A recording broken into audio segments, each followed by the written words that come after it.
Hi there and welcome to another assembly video. I'm Rick, creator of Revelation Skirmish, a destructive combined arms miniatures game that you can either 3D print from home or buy the prints directly from us. Now, in this video, I'm going to be assembling a Union of Stars T5 Orion tank.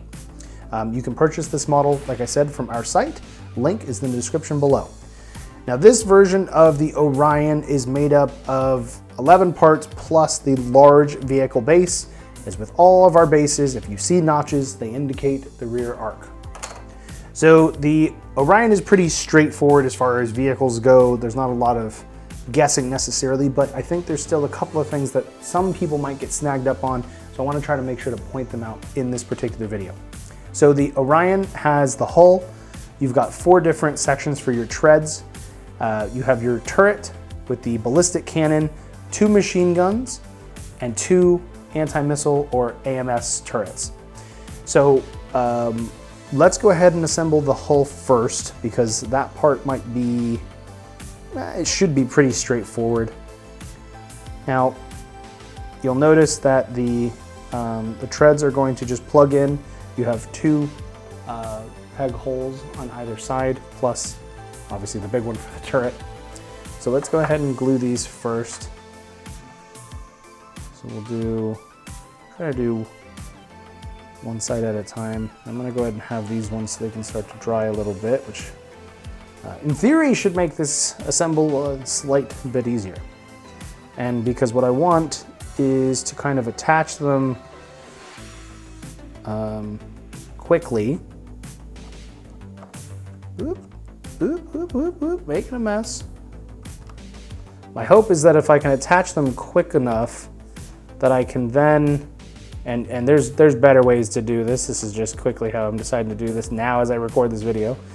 But what I'm hoping is that I can get them all held and still be wet, and then that way the tank will be level when we're done, because we're using the weight, or not the weight, but the bottom of the treads in order to kind of hold themselves in place.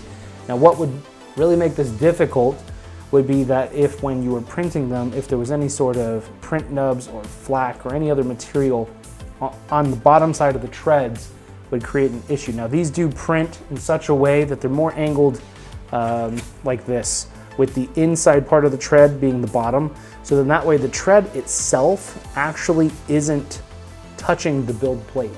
So it's completely, well, flat as it can be. The design has some texture to it, but at least that way it's not covered in print nubs. But the real test will be once we put it on the base, it doesn't wobble, just like that. Perfect. Now, I'm not going to glue this to the base because I'm going to want to paint this Orion myself later for a display piece. So for now, we're just going to kind of just set it on the base, but we can see that it's only wobbling when I tilt it back, but otherwise it's steady. So that worked really well. All right, so let's move on to the turret now. So first thing we're gonna do, let's go ahead and glue the cannon in, and while that's drying, I can kind of discuss the other parts here. So on the top of the cannon, you're gonna notice that it's basically in the shape of a triangle. And the top cannon will be the top of the assembly. On the roof of the Orion's turret, you have 4 peg holes, obviously.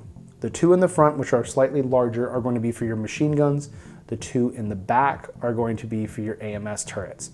It doesn't necessarily matter which ones you assemble first, whether the machine guns or the AMS. It doesn't really matter which direction that they're pointing. It just matters that you put the right turret in the correct hole, so that you'll be much happier with the assembly process. So we'll just work our way backwards. So now that we did the main cannon, let's go ahead and do these machine guns. So with the machine guns, the little pointy place is going to be the barrel. So that'll be the front of the machine gun. You got a little tiny peg on the back. Now you can either have these all aiming forward, you can have them aiming in different directions. It's kind of whatever you want to do with them. In Revelation Skirmish, one of the cool things, if you haven't played the game yet, about vehicles, well, really each class, whether you have infantry, drones, war mechs, and vehicles, they each kind of have a different in-game ability that's just based on the type of unit that they are.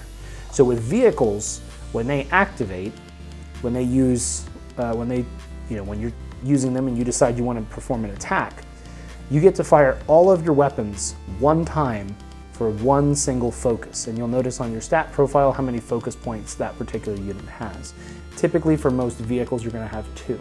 So you could perform something defensive like an evade, or you could perform a move action, which would be for them a drive, which is your first stat for your movement speed, your first, like I said, stat. Now, quick note, real quick, these AMS turrets, you're going to have 2 that are different. The weapon is the same, it's just mirrored, so it'll look a little bit different, where the sensor is on the outside.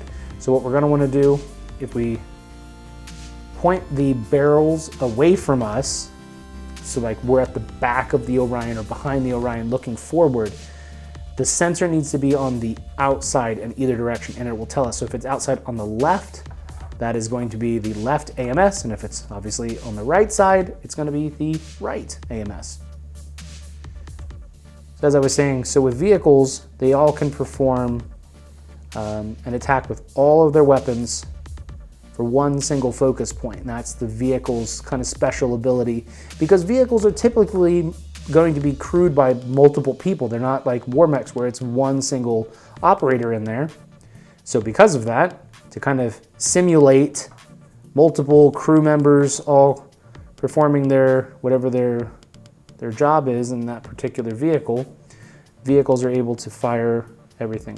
So that makes vehicles like the Orion sometimes a bit more devastating in a sense, because you're going to have, in this case, 3 damage-inducing weapons, because the AMS are fired only when an enemy is firing missiles at a target, at a friendly model of yours, a friendly model within 12 inches, at least at the time of this recording. So for that, your AMS turrets would only be activated in a defensive situation. But when you use the Orion in an attack, you'd be able to use the cannon, machine gun, and the other machine gun, and you can fire at 3 different targets too. So you're not restricted to everything has to be unloaded at one particular target. You could fire them all if eligible, because some lighter weapons like machine guns have either the keyword anti-personnel or small caliber, and those indicate whether they can score critical hits against certain models, or if they can't be fired at all. Like if a weapon has anti-personnel, it cannot be fired at a vehicle or a war mech, just because the armor is typically going to be thicker. But in this situation, we are all completely built. The Orion is assembled, and it's looking pretty darn good. All right. So thank you guys very much for watching. If you would like to purchase one of these Orions yourself, you can click the link in the description, or you can go to our web store. Thanks again for watching.